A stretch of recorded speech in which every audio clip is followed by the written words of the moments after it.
এই দেখো বন্ধুরা, রুটি করলাম, করে এই দেখো কি বসিয়েছি, ধূপধাপ ফাটছে। এই দেখো বাবারে, বিকালের রান্না শুরু হয়ে গেছে, বুঝেছো?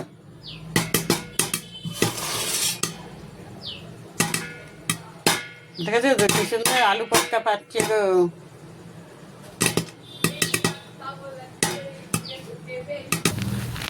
এই যে চা বসিয়ে দিলাম, পপকর্ন ভাজা হয়ে গেছে। পপকর্ন আবার তো বাবারে চা পুড়ে যাচ্ছিল।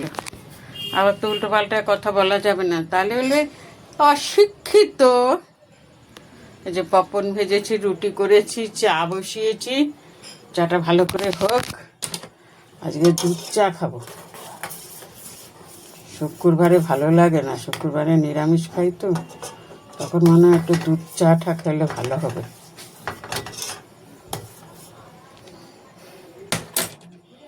এই যে চা হচ্ছে,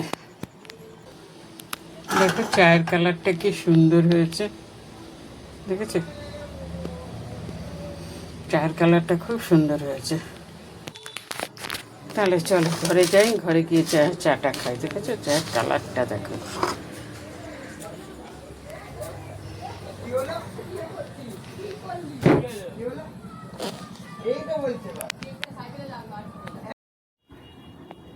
গরম লেগে গেছে গো বন্ধুরা।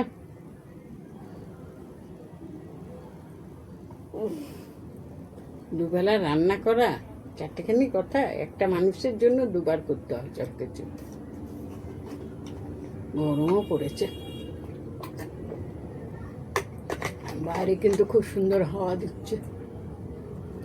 যাই হোক, আজকে দুধ চা করেছি জানো বন্ধুরা। কেন বলো তো? শুক্রবারে না আর লাল চা ভাল লাগে না, ওই জন্য দুধ চা করেছি। তোমরা চা খেয়েছো? আমি চা খাচ্ছি, তাহলে রাখি।